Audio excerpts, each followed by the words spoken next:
Hi there, Anna McKinlay here, and welcome to our masterclass on how to make working from home work for you.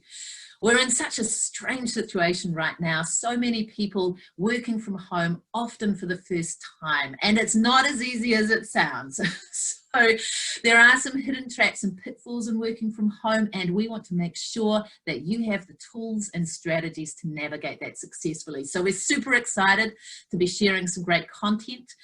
We are going to get started in just a moment. I'll be inviting my dear friend and colleague, Rachel Lauren Wade, to join us. Before we do get started, two quick things. Number one, so that you get the most out of this time with us, make sure you do click the link to download your workbook. That's got some additional content for you and space for you to take notes and note down the things that you want to make sure you actually do and use from this masterclass so you get the maximum benefit. Number two, make sure you stay with us to the end of the call because we have put together something really special for you today to help you supercharge things and to help you get the most out of this situation of working from home. So this could be a game changer for you. That's our intention. We're super excited to share some great content with you. Let's get started. All right, welcome everybody. I'm Anna McKinlay and I'm so happy that you've joined us here today, and I am super excited to be joined today by the amazing Rachel Lauren Wade to bring you this masterclass. Now, what we're talking about today, the focus is on all those hidden pitfalls around working from home that we seldom, if ever, talk about. They're like the hidden secrets that we sweep under the rug. And we're going to share with you some strategies on how to deal with those. Do make sure, if you haven't already, that you download the workbook that comes with this masterclass so you can take notes as we go, and so you have access to those strategies so you can help use them. Now, before we get started, I just want to say a word about why we're doing this, why right now. I suppose in a way it's pretty obvious. So many of us now who have never worked from home before are now in this situation with the coronavirus that we're having to work from home and having to adjust to that at the same time that there's all this other stuff going on.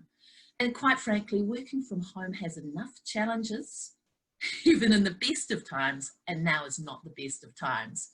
So why we're doing this right now is we want to serve and help you to have the tools to be able to navigate this situation we're in right now as successfully as possible. And we know as well that for a lot of people, this pandemic that we're in the middle of right now is creating a lot of uncertainty, and people are feeling a bit anxious and stressed. Some people are worried about whether their jobs will be affected and so forth. So you might be in that space as well. And of course, that doesn't help us to adapt to the new situation, having this anxiety. In fact, you know, clients and others we've been talking to, Rachel and myself, who are shifting to working in a home environment, have been telling us things like, I just feel like I'm floundering. I just can't quite seem to get through everything.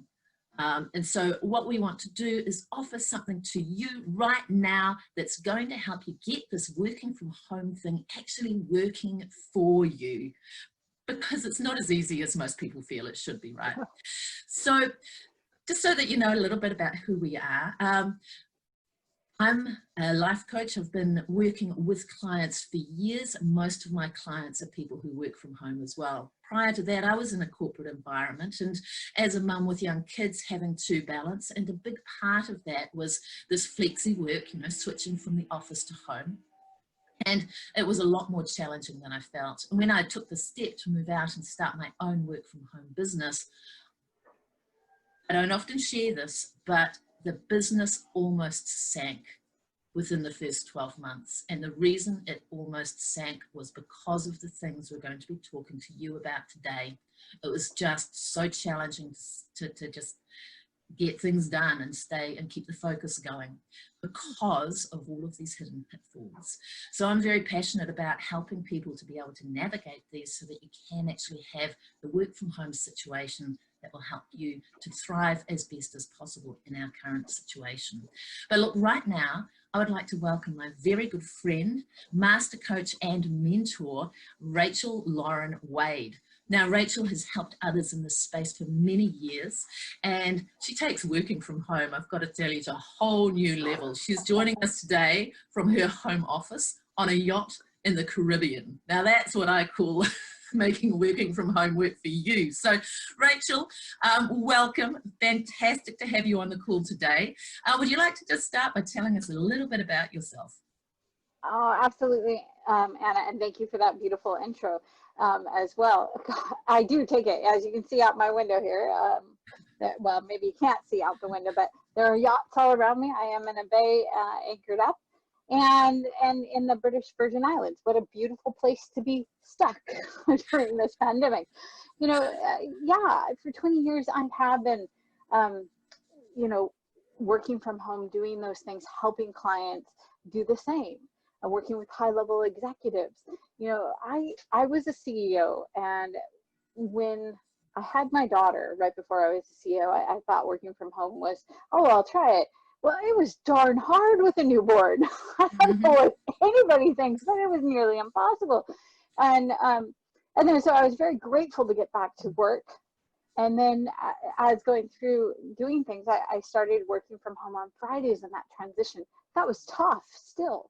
But it was only one day a week, so it was like, oh, it's okay. I'll get most of my work done on the other days, and one day I'll kind of be a little behind, but I'll get back up. But that's not a fully functioning business. And like you said, when I walked away from the business field and really started doing my coaching business after being a CEO and just working with execs, business coaching, that kind of thing, man, those first 6 months were the roughest 6 months, and I did everything. Man, my tile looked good. My work, on the other hand.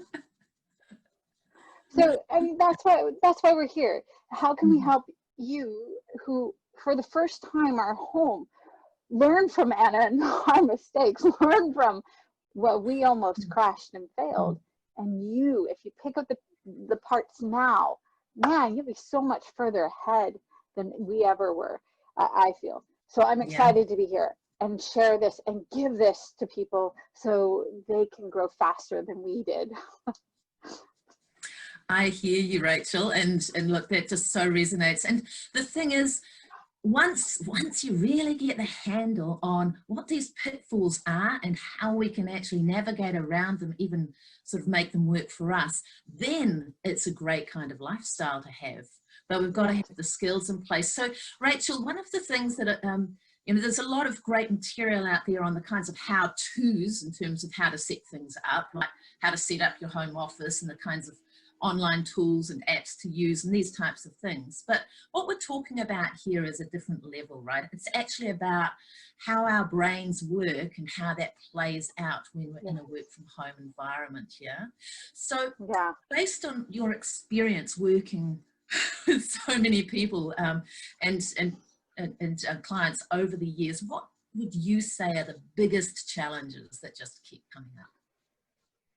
You know, the biggest ones, it all really works with the mind. You know, some of our biggest challenges happen here. We have emotional roller coaster because we're in an environment that is our relaxed environment, if you will, and we're in a different, you know, then we have lack of structure, you know, our structure vacuum that we're in.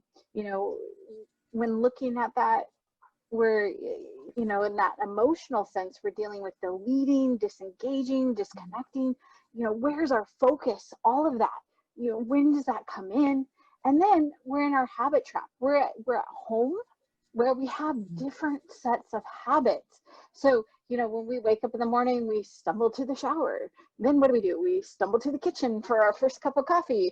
Then what do? Oh, we stumble over and get our newspaper and read our newspaper or a tablet.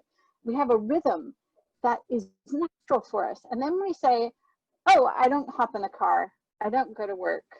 I'm supposed to go to the guest room where I've now set up my office, and but I'm still at home. Oh, I'm walking by that thing that needs to be done. all those things. Your brain doesn't know how to do this. So it's a totally different environment. Setting up that, you know, the office can look beautiful, lots of feng shui, all good.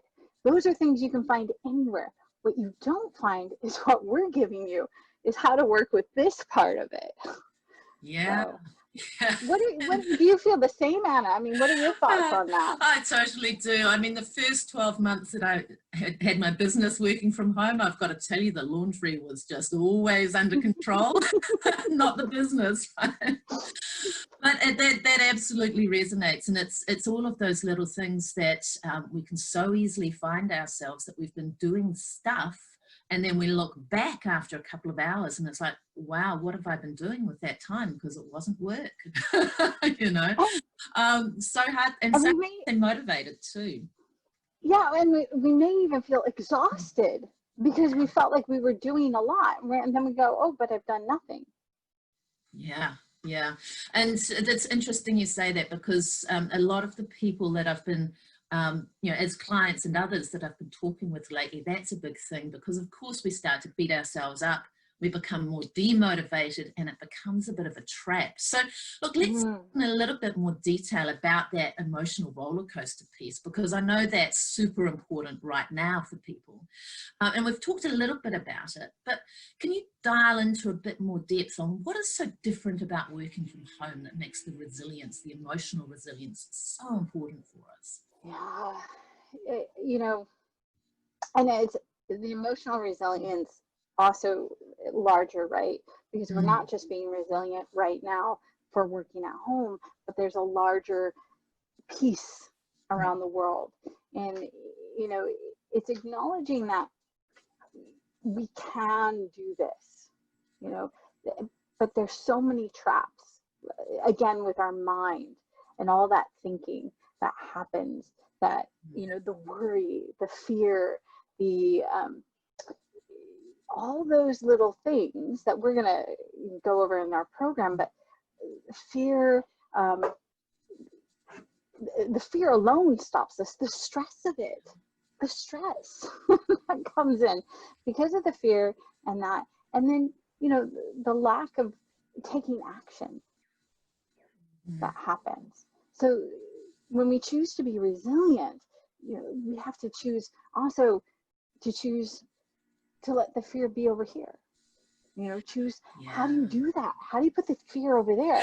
How do you say, how do you choose to say, oh, that stress that I have to get it done, that's almost debilitating? How do you say, I don't need this stressing. I choose not to feel this stress right now. I choose to control my thoughts. How do you put that over there? Those are three different items: fear, stress, and thoughts. And then choose to take action to move forward. That's, you know, the details of how to become resilient. It sounds so simple, right? And, you know, I know there are people, and there are probably people on this call who are literally losing sleep over this, because there is so much uncertainty, because there's a high level of anxiety, because every time we go on the internet to do something, we see all of this stuff, or every time we talk to someone, and it, you know, it sounds so simple to choose to put it to one side, but of course it's not always that easy. And I know, Rachel, working with clients, this is something that you do a lot of work with, and there's so many things that you do to help your clients in this area. But what are some tips or some tools that we can offer our audience right now today that can help them make a difference in this space and start to get their sleep back and be able to actually take more action and get more done? Big thing, big easy thing, especially when it comes to stress, is breathing. Breathing, you know, taking a minute every hour and just breathing a little bit more slowly, paying attention to your breath.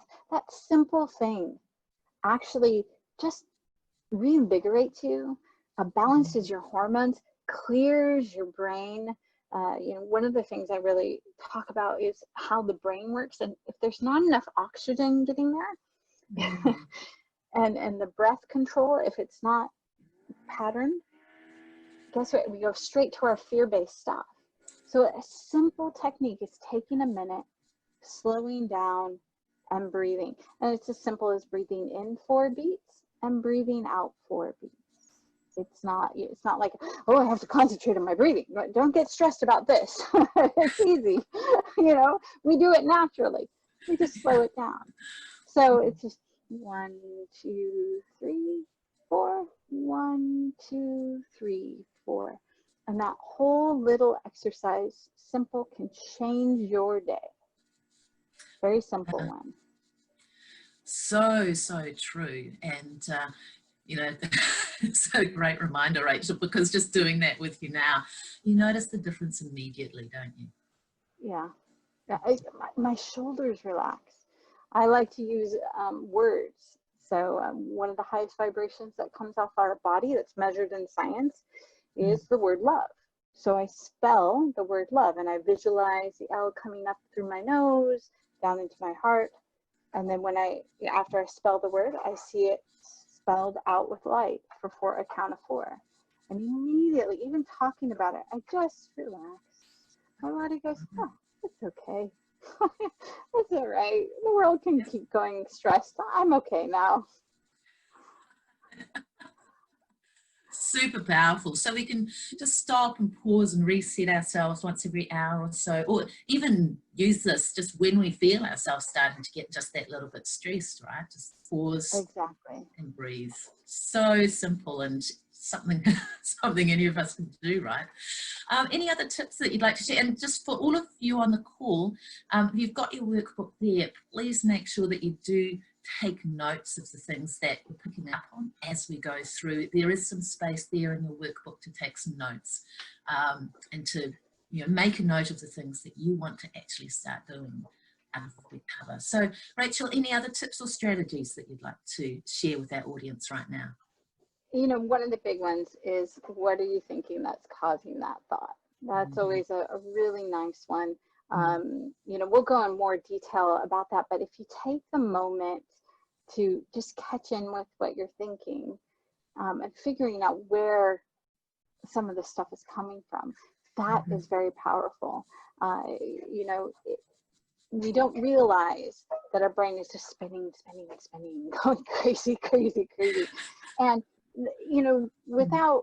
if we're not conscious of it, it builds into our hormones, our body, everything up. And it's just like, can you imagine when you take, every time the thought goes around, you're like a little rag full of water, and you're just getting wrung and wrung and wrung and wrung and wrung and wrung. And then by the end of the day, you're just a limp. Oh, there's nothing left in you. Yeah. And that's a great metaphor.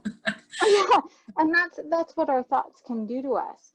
But if we catch them, and then we work on some patterns of replacing and thinking about what's happening, well, then we can hold and retain our, if you will, our elasticity, our moisture, our creative part. We're not going to be wrung out and dried up by the end of the day. We'll feel better. It actually does so many things for us long term. It can actually elongate your health, your life, by doing this stuff. So it's a very powerful thing to just catch your thoughts. Simply catch your thoughts. Something I find fascinating once you actually get into the practice, because it's like building a new muscle, right? It takes a bit of practice to and consistency to get into the habit of it. But I find it's quite fascinating. It's not easy. Well, I suppose we've been training ourselves our whole life just to go with the thoughts instead of being a bit more in control of them. But once you get curious about them and start noticing them, it's fascinating where these thoughts go. They can go all over the place. They seem so illogical and unstable once you start watching them. But it's interesting, following on from what you're saying. This is something a client, we were talking about this, and a client put it so beautifully for me. She pat her head like this, and she looked at me and she said, this ain't a rubbish bin. Because it's so important what we put in, right? And we get out what we put in, what we allow into our mind. We tend to ruminate on and focus on. And there's so much of the bad news stuff out there right now that it's quite easy to get overwhelmed by all of this negative stuff coming in. So what would you suggest to our audience about managing that? you know, simple thing, turn off your TV. Don't look at, you know, simple things. Turn off your TV. If you want TV, choose the time to watch your specific show. So maybe turn off the news. You know, if you want that information, look it up directly on the internet. That particular, you know, what's the weather? What's the article you want to read? You know, what's the topic? It's when we're bombarded by a whole bunch of this kind of thing that, you know, it just keeps feeding, you know, and keeps spinning it. And, well, before you know it, you know, they say it takes 90 seconds. If you spend 90 seconds on the subject, it's now in your tape for the day. And it'll start to spin. That's all it takes. So how do we catch it before the 90 seconds? Find something nice to think about for 90 seconds. Yes. Yeah, fantastic. It's related for everyone here on the call. In your workbook, we've got some strategies in here to help you boost your resilience. And one of them is the 3 Ds, which is delete, disengage, disconnect. And that's really what we're talking about here, right, Rachel? It's about just putting a wall up to protect your mind from the negative stuff that can get us into that kind of negative thinking loop. Disconnect from all of that bad news stuff. Disconnect as much as possible from the TV and the news. Yeah, so any other strategies that you'd like to mention on the resilience piece there, Rachel? You know, choosing to focus. You know, what we can choose what to focus on. We are so powerful. Our brains are so powerful. We get to choose. So let's make a positive choice. And that's also in the workbook. Yeah. Focus and you know, I think, it's such a, again, a simple thing, but will change our lives. So I suppose the thing here is that it's so easy to feel out of control when there's so much stuff happening that's completely outside of us but is bombarding us. And you know, if we can choose to focus on the things that we actually have some control over, then we can actually do something about it, right? Yeah. Nice. And there's one other one which I really love on resilience, which I'll just share with the audience right now, because I find this can be so powerful. Just a nice little thing to do at the end of the day. And again, it's about practicing where we're putting our focus, right? This is a little exercise called What Went Well. And it's just simply at the end of each day looking back and going, what went well today? What are 3 things that went well? And they don't even need to be big. They can be tiny things. It can be, I started on my work activities on time. That went well, you know, or I only had 1 cup of coffee today. It can be tiny things, right? I got up from my desk and stretched twice. Nice, yeah. I practiced my breathing. I practiced my breathing. Yeah, so it can be little things. It can be things that have nothing to do with work, like I made half an hour in the afternoon and played with my kids because I can, because I'm at home. So it could be anything. And we just make a note, what are 3 things that went well and why did they go well? Because that helps us remember that there are things within our control as well. So I love playing with that one. And for any of you in the audience who are looking for some techniques to help you with this resilience piece, again, that's a really nice one. Just each night or at the end of your business day, just putting 5 minutes aside and it can make a big, big difference. So wow, we've talked a lot about resilience. I hope that all of you out there have gained something, but that's just one of the pieces, right, Rachel? Yes, exactly. So the second one you talked about was around that structure piece, wasn't it? Any thoughts on that side of things? On having that regimented structure, having the ability to hold ourselves to a structure. You know, you think about it when you go into your workplace, if you were, a normal day job kind of thing, there is a structure. You sit at a desk, there's you do these things first. You know, bringing that in to your home structure is such a benefit. Because otherwise, what do we tend to do? Oh, the vacuuming, oh, the dust, oh. So those things will still get done just like they did in your workplace. You made time for them when you were at work. So make time for work and make time for those other things in the workplace. You know? Right. So that regimen structure is a very powerful thing.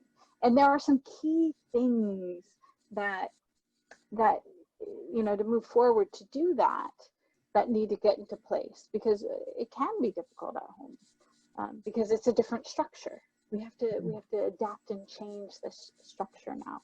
Again, part of the whole resilience pieces too, our ability to adapt to change. Mm-hmm. Yeah, it's interesting that, isn't it? Because what we see is that, and I know it affects different people to a greater or lesser extent, but yes, our minds really thrive on having some predictability and certainty around things, don't yes. they? Mm. Rhythm, if you will. It's almost a rhythm, a habit. You know, we wake up, we stumble to the bathroom, you know, first thing. It's Yeah. rhythm. Yeah. So that's the challenge, because when we're working from home and we're at home, it's so easy for our, you know, unconsciously, I suppose, for us to fall into the weekend rhythm because I'm at home. It must be the Yes. weekend, right? So what are some things that our audience can do to actually put a workday rhythm or structure into their life working from home? Oh, there's so many things. Yeah. You know, what good things are simple things, waking up every day just as if you were going to work. A simple thing like that. Because again, like you just said, weekend structure. Well, I get to sleep in. I'll have a lay-in. I'll relax because I'm home and I have my whole day at home. So you have to, you know, put in a structure. I'm getting up at the same time. I'm getting my coffee at the same time. Just like I would, you know, I take a coffee break. Those simple little set things, that's when you get to go get your coffee, you know, at work. It's the more you can do that, the better off you are. So those simple things. Anna, do you have more thoughts on that you want to share for this? Yeah, look, just listening to you, I'll share a little story, if you like, because one of my clients who's been, you know, struggling and struggling, floundering a bit, finding it hard to get that balance right. And what they've started doing, you know, it sounds a little bit funny, but it's whatever works, right? To mirror that morning routine as closely as possible to what it would be if going to work. And so that client is now setting the alarm at the same time, getting up, doing the same breakfast, coffee, shower routine as for work, getting dressed, right? Because again, we tend to get dressed when we're at home. I don't need to get dressed up. So now getting dressed in a bit more business type clothes. So it's like as if I'm going to work, even to the point of heading out the door and coming back in again. Get outside. And now, I'm coming into my office. But it's whatever works, right? And that's it's interesting that you talk about that, because it was getting, for me as well, when I was really struggling and I had to, and I'm talking, you know, when I started my business, I had to get this stuff working, because otherwise, no money. When it's your own business, it really bites. And the thing that really made the difference for me was, getting the structure, particularly around sort of the bookends of my day. So getting the morning structure in place so that I was doing the same things each morning and I was starting the business at the same time. And as well, that in business time, I just did business. And it took a little while to get that into place, but I just, you know, these are the times that I do business. And that was really powerful. And then having a way to transition back out of it. So when the clock gets to, whenever I'd usually wrap up my business day, I'd have a little process to transition back out and go, okay, now sort of a little bit like the commute. And it's interesting, actually, the same client has started doing the same thing at the end of the day. That person used to have quite a big commute and listen to podcasts on the way home.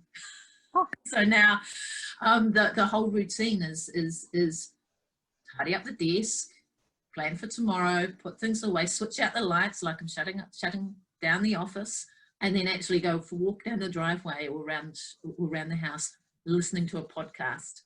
Oh, fantastic. And then it's me time. And it's fascinating just how effective that is. So, yeah. So the key things, I suppose, are going, well, what is my normal morning routine that I know works for me when I'm working in the office, and how can I mirror that as closely as possible in a work from home environment? Because I've already got that wired in, right?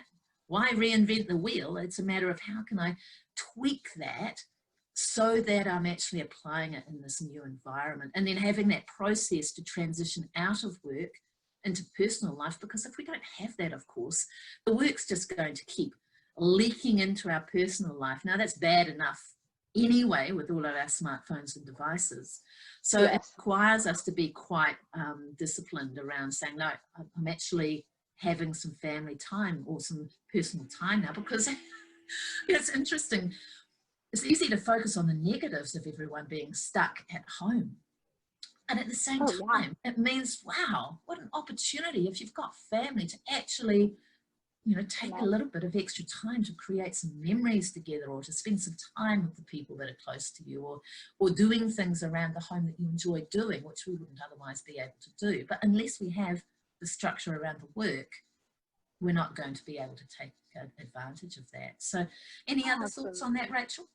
Well, that last little bit that you were saying, one of my clients I was just speaking to yesterday, that was part of it. Like, what I found was, once he got into work, he didn't stop until it was bedtime. And kids are home right now, and all this is happening. And so we had to implement game time. He needed to keep going, but so, okay, we shut off the desk, but then it's board game time for the family. So there's connection, there's a space, use what's good for you and your family. So that's the other thing that can happen. We can get into it and not put it down. And I am guilty. It may take me a minute to get into it, but then putting it down, trying to walk away, and one time I was a single mom, my poor daughter is like, hey, my turn. And thank goodness she's quite aggressive at letting you know that it was her turn. But there is time. You have to say, wait a second, as well. When do I close the laptop? When do I turn off those lights? So it's not just about when you turn it on, but when you turn off, because you're feeling guilty, because you're like, well, I work from home, so I must keep working. You have a reverse situation that can happen as well. How do we balance those? We set a timer, just like we set a timer to get up. I put my work clothes on as well. I put my work clothes on. I put my makeup on. That for me was like I was going to work. If I was going to be home at the weekend, no makeup. So it was for years working from home. I had makeup on. I had my blouse on. Maybe I was wearing jeans, but at the beginning, I was always wearing slacks or a dress. I had my high heels set up, because even when I was at work, I kicked my high heels off. So it was okay for me to have my high heels off, all that. But then at the same time, when I got home, the sweats came out, the track pants. It helped me shift the other way to get comfortable and relaxed. Yeah. So. It's all these little things, right, that just basically tell our brains that actually shifting into another activity. So for all of you listening in your workbook, you've got these 3 strategies set out there. Making sure you've got a good, clear morning routine, because your morning routine does really set the tone for your entire day. And having a process for transitioning back out of work into non-work. It's interesting, there's been research done in the United States on time spent at work between people who are in the office and working from home. And to many employers' surprise, actually people who work from home consistently work substantially longer hours than those in the office, because it is, you know, it's what Rachel was just talking about. It's like, well, I've got to keep going. And any time that would have been spent on commute ends up going into work rather than other things. So having a clear transition is super important. So you've got that strategy there in your workbook. But I'll just pick up on what Rachel was saying as well about actually making sure that we consciously plan in time. It's so important. Jim Rohn used to say, you know, never start your day until you've finished it on paper. I love that. Yes. And it's so true, right? So if we plan our day ahead, it's not just about planning what are the work-related tasks or your business-related tasks. It's also planning on, well, what are the other things that are important? And it's not just necessarily, oh, there's the stuff that I'll do around the house. It's, is there something that I want to do with my family or my children that I want to make sure I prioritize? Is there something around looking after, nurturing my own self? Because of course, looking after our health is really important. And if that was part of our working in the office structure, like if any of you are the kind of person who'd go to the gym on the way to work, well, we've lost that part of our routine as well. So how can we build that back in so that we are looking after our health? Because of course that's always important, but super important right now. So take a moment, if you haven't already, for all of you listening in, to just make some notes about what you're going to shift or what you'd like to take out of this part of the call, this topic. But of course, the other thing that you touched on, Rachel, was, you know, that this issue around habits and all of that automatic stuff and sort of the little traps around habits that are lying in wait for us around every corner of the house, right? So Everywhere. yeah. So should we talk a little bit about that? Because the thing that I find fascinating is that the research tells us, doesn't it, that almost half of the decisions that we make every day and the things that we do every day are just completely automatic. We do it without even thinking about it. And a lot of that takes place in the home, right? Absolutely. Again, you know, I always give reference that, you know, we wake up, what's the first thing we usually do? We stumble to the you know, the toilet. And then we stumble on into the kitchen for our first cup of coffee, or, you know, if you're a coffee drinker, it could be a cup of tea. You know, those are ingrained habits. Do we even think about, oh, I need to do this now? Oh, I need to do this now. No, you know, we don't think when we're in the shower about what we're doing. We don't think about any of those things. So, you know, those basic habits. And just like that, we have other things that trigger those habits. Like we stand up from the bed. Well, probably if you're standing up from the bed, guess where you're gonna go? It's a trigger. It's happening. You know, it's morning. You're still waking up. There's a trigger. Because it's morning, you're probably going to go for your first cup of coffee. Even here on the boat, I don't pass go without getting a cup of coffee. You know, hearing that. So, yeah. So it is very, you know, our very natural thing that we do. Like, it could be that even lying down for a nap midday, which, you know, has shown for people at work, even at work. My brother's company, Boeing, did this for a while. They allowed naps for the employees. They could take a 2-hour lunch and have a nap. And they had nap rooms. And they shown the productivity went up. But what people did when they got up, they went for their cup of coffee. Isn't that interesting?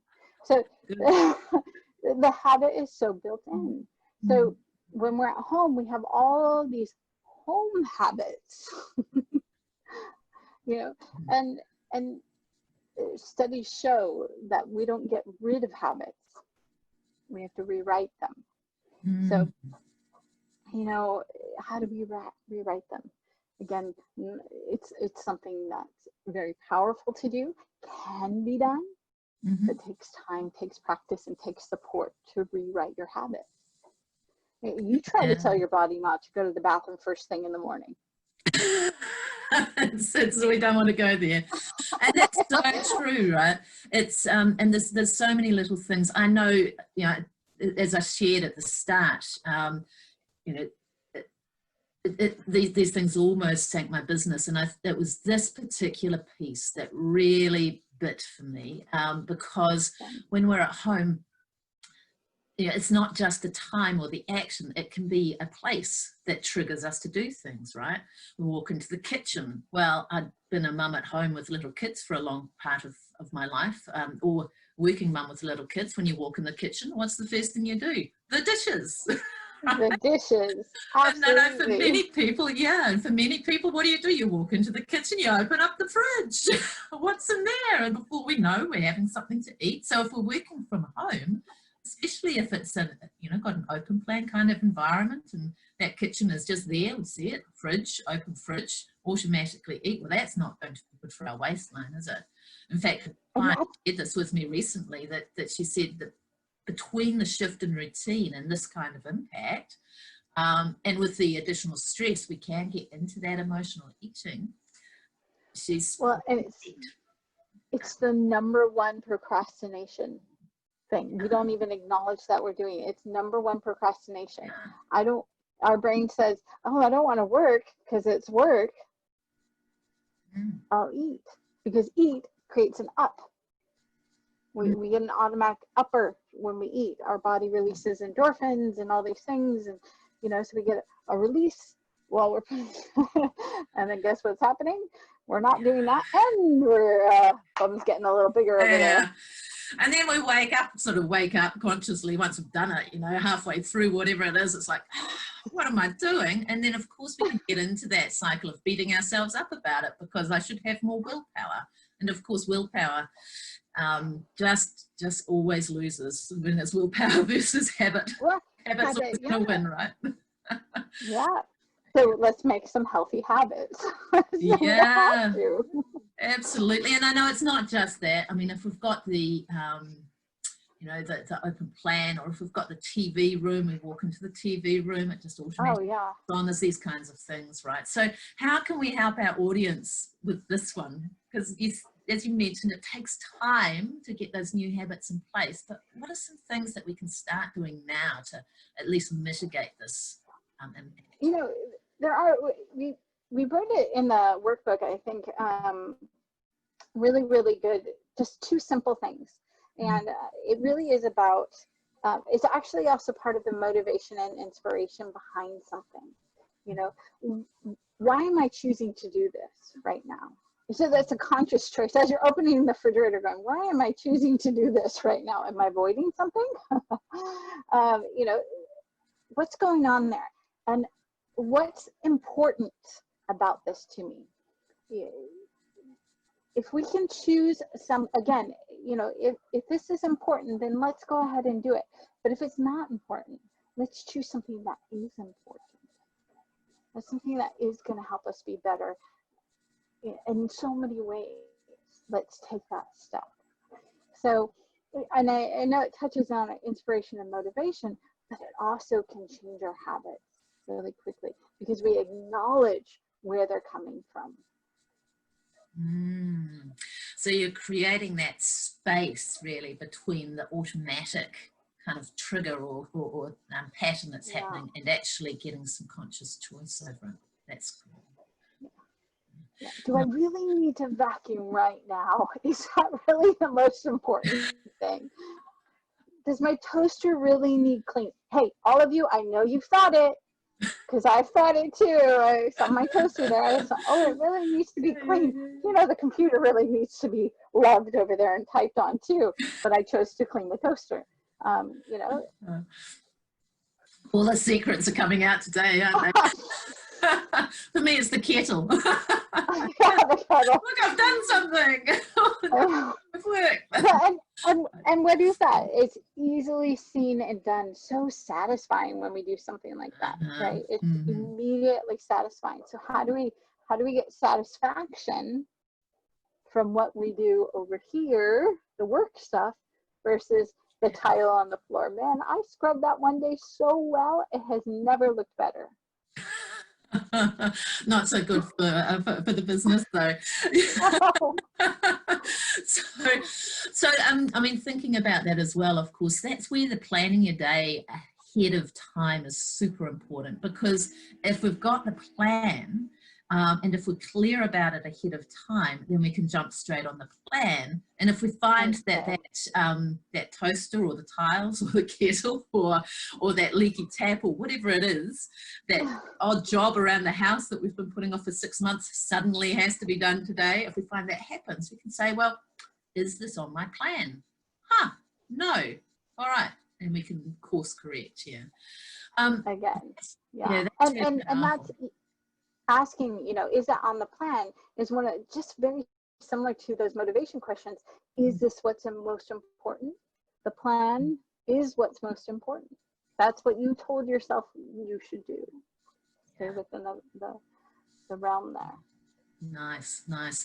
Something else which I find really quite helpful, which I'll share with the audience as well. And again, this is something that I use myself, but I've had a lot of clients use these kinds of techniques, because it's, if we think about the habits, it's not the habit, the behavior itself, like the cleaning the toast or opening the fridge or, you know, brushing your teeth or whatever it is. Where that actually gets started is the thing that triggers it, as you've been talking about. You know, something happens and then we automatically do this behavior. So something that's really quite interesting is, what if we can actually just avoid that thing? So for me, a big one would be walking past the laundry and saying, oh, there's that washing that needs to be done. I've got 2 minutes now, I might as well do it. And then of course, once you start down that track, it's like Alice down. An hour later, I've got to further. Yeah, for sure. So, you know, the really interesting thing for me was, all I need to do is shut the door to the laundry and I get so much more done, right? So easy. Yeah, yeah. And I've was talking to someone the other day actually who was saying, you know, it's an open plan home, and the TV is on the wall and I can just feel it staring at me, right? Begging to be turned on. And so the TV goes on while working, and we know that we're not going to be doing our best work with that going on. It doesn't matter what we like to tell ourselves, right? So the really interesting thing is what this person shared was taking a nice cloth, like aesthetically pleasing, and draping it over the TV screen. And suddenly it's like a curtain. On. Yeah, like a curtain. And it's made a really big difference. So these types of things, and again, I think we've got this in the workbook actually, is what can we do to actually remove ourselves from those triggers? So, yeah. And it's really about boundaries, something as well. And this is why if you Google working from home, tips on working from home, every single piece of advice that you get, one of the top things will be, have some kind of home office or have a home working space. And this is actually what that's all about, isn't it, Rachel? Is having a space that is your cue for work mode. Is that right? Absolutely. Even on a small yacht like myself. Yeah. You know, sorry, I'm going to sit into the light here. Even on a small yacht, it's just at the perfect spot right now, I see. I have my workspace. I have my space, just like my daughter has her homework space. And that's where you do your homework from. And that's the way we have it set up, because that exact space, you're going to be the most productive. They even say, you know, use the same pen, use the same ink. You know, that pattern that comes in, a habit, helps you be more productive. Actually helps you sometimes think more clearly. You can change colors when you're trying to be creative, but when you're trying to get things done, you want to use the same thing over and over again. It keeps the machine going. It's a little fuel, if you will. Yeah, for sure. So boundaries around space, and we've already talked as well about putting some boundaries around the work time as well, so that we're clear on that. Because of course, part of this, there's the distractions that come from all this habitual stuff, but of course, right now, I mean, a lot of the people in our audience today are at home. They're not at home by themselves in that ideal environment. Oh, It's home from school, and maybe their spouse or other people around the house, all trying to do our thing. And so there's a lot yeah. of potential for distraction and for interruptions, right? So have you got any suggestions on how to handle that? You know, I am open floor plans are a little tougher, but I am a big um, proponent. If you don't have an open floor plan, that you're in a room with a door, and that's your office, whether it's in your bedroom or not, you have your corner, whatever you do your work on, and then you tape, just like you were in high school, keep out on the door, mom's working time or dad's working time. I'm a big proponent of that. That has been I've had grandmothers do it. I've had grandmothers do it to keep their grandkids from coming down and going, hey, grandma, because they were on a shared floor plan. So I recommend, you know, having that. Now, like we said, an open floor plan, what can you do? The kids work the same time you work. You know? So for my daughter, that was, even though I had, you know, the ability to shut the door, we're the only two home. If something goes wrong, I gotta go to her, and I didn't want to lock her out either. But so we had rules, like she was doing this homework, this kind of homework at that time, and she had her little schedule all through the morning. Now, if she got it done, she could go and play in her room, but unless she really needed me, there were guidelines around it. And she did, for at that time, for a 3-year-old, she did a fantastic job. 3-4-year-old. So I was very impressed with her. So she was very happy because of all that. When she was time to go to school, she would wake up at 6 a.m. all on her own and get dressed because she was sick of being stuck with me all day. So it was a benefit. She was happy to go. But when we're working at home, you know, everybody has a similar schedule. I think that really helps everyone out. And so powerful, and it's relatively simple, right? It's about having a conversation with everyone and saying, right, what's our schedule going to be, and agreeing it. And I love that idea of putting something up on your door if you have that kind of space. You know, it's like a storefront. These are our opening hours. Yes. I'm not available.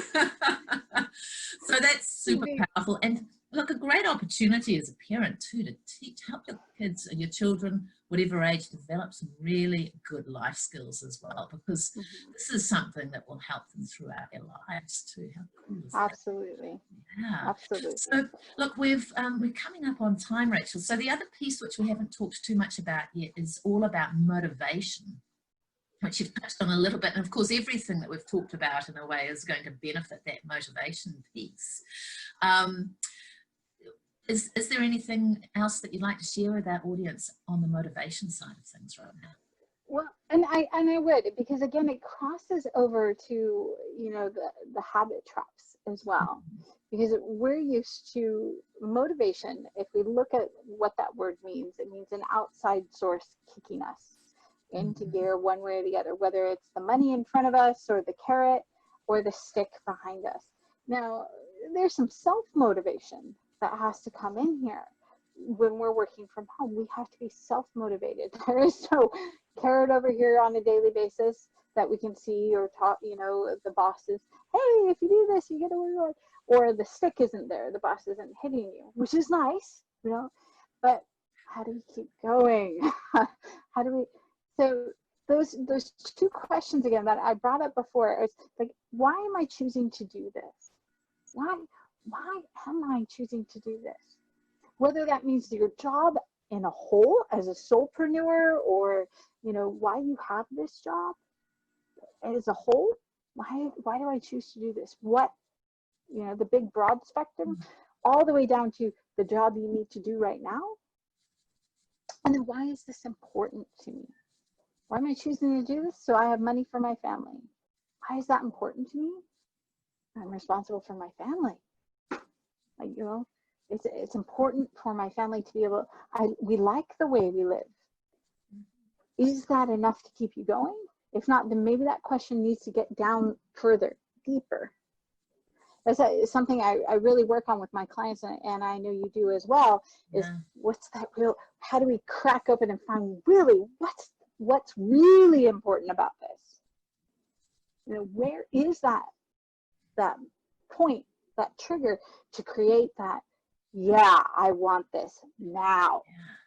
Yeah, it's so powerful. This is, if there is, it would be lovely if there was a magic bullet, right, for all of this. But if there is a magic bullet, that's it. Excuse me. Because the thing is that often it's not that surface stuff, right? But if we can ask ourselves, and it's great to ask those same questions just repeatedly. Why is it important? Because the thing is, and there's so much science and research around this, as you know, Rachel, that as human beings, for us to feel motivated, for us to feel positive, for us to just feel generally in a good space of well-being as well, it's so important that we have that sense of personal meaning about what we do, and these questions help us to get to that. Yeah. It's not the connection here, right? Yeah. This is the connection. We can explain why really well. The connection, and I do, it's here between all of this. Why is your heart connected to this? What, you know, what's pulling you forward? Inspiration versus the motivation stick. You know, if you have inspiration, the motivation, you know, the inspiration feeds that fire of self-motivation. If you don't have that inspiration, it's then we need the boss behind us cracking the whip sometimes. Not as much fun. Or no, I'm glad those days are gone. Yeah, but the thing is, even enough, and I see this again and again and again and again, is that for so many people, we'll do more for other people than for ourselves. And it's because we haven't found this yet. And so this is why we end up going, oh, I'll put those extra hours in that I've got now that I'm not commuting. I'll put that extra time into work, even though I don't get paid anymore or whatever. It's just there. Yeah. Because, you know, the boss is still expecting stuff, rather than actually spending that extra time with my family or doing something now that I've got the opportunity to. Right? And it's so important for us to have that personal engagement so that we can actually stay engaged with what we're doing and have that sense of purpose. Yeah. So very powerful there, Rachel. That's awesome. Anything else in that motivation piece you'd like to touch on? I just want to touch a little bit on what you just said. I think one of the best bosses I ever had before I was a CEO, a general manager and operations manager for a symphony. And at 5 o'clock, he stood at the front door and waited for everybody to walk out. You know, so cool. He's like, because I would stay, I was paid salary, I would stay till 10 sometimes because I was, you know, single, didn't have kids, you know, I was like, what else am I going to do with my life? You know, and I just worked. And he would stay there and he'd go, Rachel, I'm waiting for you. And I'm like, oh crap, I didn't shut my desk, I didn't shut anything, I'm not ready to go. And he'd wait until I was gone. He's like, you have to know when to work and not work. And I think that was the best advice. I'm still very bad at it, even at home and working from home, but it's shutting off, because while we are working, that inspiration that we're working for, usually our family, our friends, something there, you know, that lifestyle, if we're working, we're really not living that lifestyle. So, you know, that inspiration can, you know, let's use that also to be able to turn off, you know, walk through that door and say, and shut it. So transition yes. to actually this other stuff that's important, right? And that's so powerful. And look, everyone listening, this applies not just to when we're working from home during this pandemic situation, right? This is about life. How many people do you know who have gone through their careers working really hard for their families, but then as their kids grow up, they feel that they don't even know that parent because they were never there, they were always at work, right? Most of us know someone who's fallen into that trap. There are so many pressures around us to get us into that trap. Do we really want that? Yeah. So there you go. What a note It to always makes me, it always makes yeah. me think of the song "Cats in the Cradle" and the Silver Spoon," Uh-huh. right?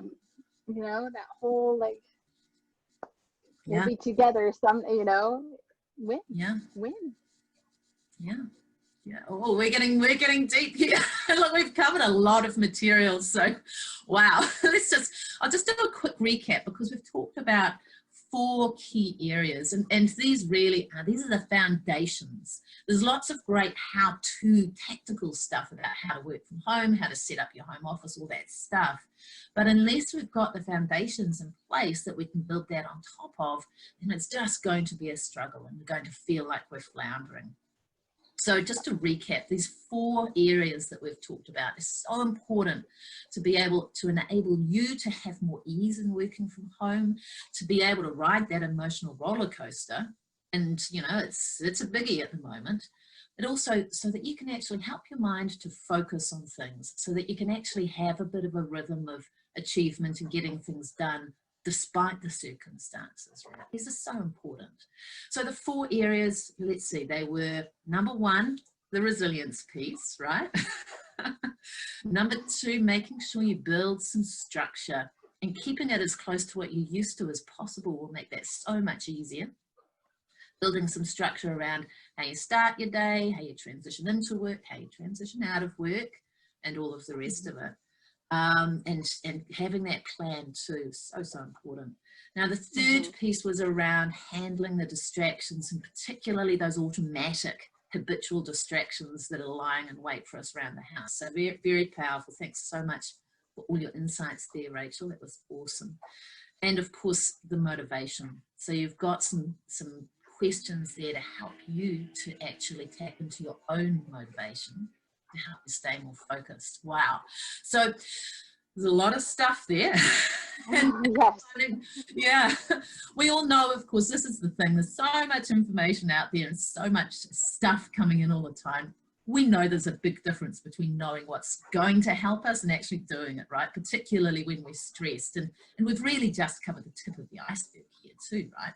So I'm sure that our audience today are asking themselves, well, okay, that's cool, lots of stuff, but what next? Where do I go from here? Absolutely.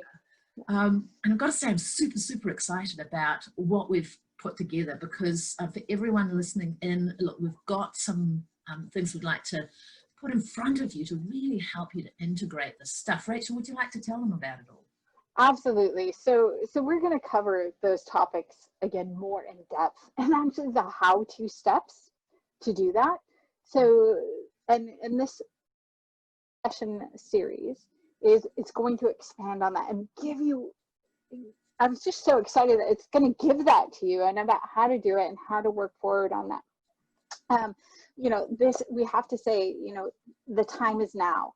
You know, we're going to do this on the 26th. So, you know, go ahead, get in there, click, you know, schedule it right away. Get that on your calendar, because believe it or not, long term, this is probably going to keep going, whether it's the pandemic or the businesses are going to see how well people, you know, what money they're saving because they're not having their doors open and used and the lights on as much.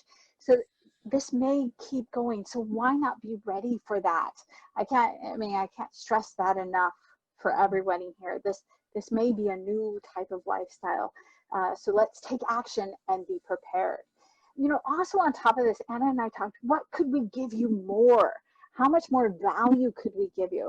And so we each decided, you know, let's give them, after the sessions, we're going to give you one-to-one with Anna or myself, doesn't matter which one, and you sit down and have a 30-minute session and get you structured, answer those questions that you need answered to get your success moving now. You know, that right there is so powerful. So, you know, we have the page on this, you know, down below, link to it. Reserve your space now. I mean, they're already filling up, everyone. So you want to take a chance of this right now. And they are limited. We, you know, our capacity is only so much. So, and everybody in the world is going through this right now. So hop on, get on. If this is a must do in all of us. So get on, take your action and do this now. So, you know, look, the best time to do anything was yesterday, but we didn't have this for you yesterday. So when's the second best time? Today. So take action. Yeah, look, so powerful. And just to give everyone an overview, look, what we've put below this this masterclass on your webpage, you've got an outline, but what we're going to do is actually go in a lot more depth. I mean, obviously, those topics that we've covered, how to stay resilient so that you can ride the roller coaster and also stay more focused, a lot more on how you can get that kind of structure into your life. And let's be honest, this is actually going to help you up level your whole life, not just work from home better, because these things come up. It really is. So a lot more depth about what that actually looks like. What are some great practices and tools that you can do and that you can use? We're going to get into a lot more around this piece about habits. You know, if almost half of what we do every day is completely habitual, don't we want to make sure that we're actually being a bit intentional about it and creating and building habits that enable us to automatically do the things that actually create what we want in life, help us be more productive working at home, but also help us do the other stuff that creates that lifestyle that we want. There's some real power there. But sadly, for most of us, the habits that we've put in place, we did without consciously being aware of it. And often they are the habits. We talked about the healthy habits stuff. It's the lifestyle habits that actually keep us repeating the same old patterns and going, why is it so hard to change this? So we're going to look at that. And how you can, I mean, it's, as Rachel said, it takes some time, but if you have the structures and the tools and the support in place to help you do it, then this is an amazingly powerful technique, or it's not even technique, approach that you can use to change your whole life, but also to be able to front foot things, because we know the world of work is changing anyway. And what we're going through right now, as Rachel's identified, can only accelerate that process. So this is a game changer. And of course, how to stay motivated. I mean, gosh, how many people are feeling demotivated right now and just looking for that, looking for something from the outside to help us? Wouldn't you rather have the tools to be able to motivate yourself so that you can actually be self-sufficient in this space? And that's what we want you to have. So just a little bit more, it's a live program that we're talking about here. This is you and us on a live call going through all of this. So what it means is you're not just going to get the content from us, you'll also have the opportunity live in real time to have your questions about the content answered in real time. And plus you're going to receive some tools and templates to help you implement that you can actually keep using, I mean, for the rest of your life if you want to. That'd be great, because it will actually change your whole life. So this is why I'm so excited. And I'd like to share why I'm so excited. I had a chat with Rachel and she had a chat with me, and we went, you know, there's so many people struggling. There's a lot of uncertainty. How can we make this, put this in the hands of as many people as we possibly can, so that you can all be tooled up to be able to thrive in the new worlds that we're moving into? And so, look, usually this package would be $3.95 just for the package. And then on top of that, as Rachel said, we're offering each and every one of you who joins us a implementation session afterwards, a 30-minute one-on-one coaching with either Rachel or myself to help you make sure that you have what you need to actually put it in place and get the benefit, right? Just the coaching session itself would normally be worth $150, right? Well, guess what? You can have the whole package for $147. But it's limited only. We start on the 26th of April, Eastern time, Eastern Daylight Time. And it runs as a full week intensive. Same time, an hour plus half an hour of question time each evening over 4 days, four-day intensive for you. So it'll be the Sunday, Monday, Tuesday, Wednesday, Eastern Daylight Time. But what I'm super happy about is that we have really dialed it down. You can enroll today for $147. We've taken 60% off so that as many people as possible can jump into this. But as Rachel said, I mean, the technology limits the number of places we can offer. So please do jump in and take advantage of this opportunity now, because this is available to people globally. And there are so many people looking for this that places are already filling up very quickly. So do make sure you get in. If you feel you'd benefit from this, and if you're working from home, this is for you. This is exactly what it's about. Because we want to make sure you can get involved, get access to all of this value now. So simply click the link below and secure your place. All right, so Rachel, before we wrap up, we've covered so much today. Is there anything else that you'd like to share? Well, you know, I'm just very excited that we've chosen to do this and really support everybody, and let's take advantage of it. You know, we're here for you. Let's go and do it. This is going to be fantastic, and it's going to get you to the next level. It's going to get you to where you want to be functioning, productivity going up at home, and learn to manage all of that going on. Learn to be the best mom, dad, you know, work from home person, however you know, name yourself. Let's have that happen for you. And that's what we're about. So I'm excited to have everyone come along. Fantastic. And look, we're so looking forward to having you come and join us. A great big thank you to all of you for taking the time today out of your lives to join us.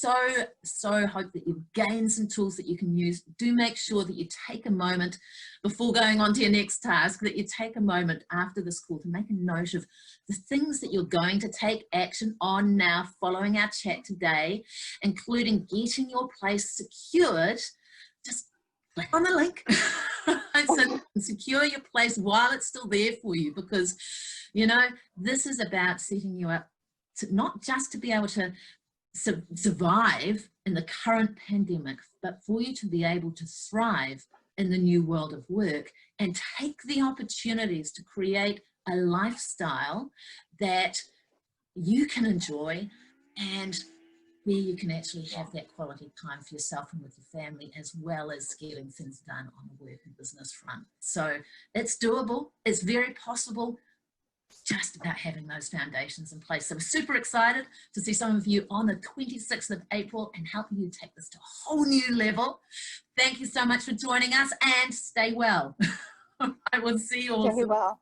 Stay well. Thank you, everyone. Thank you. Bye-bye for now.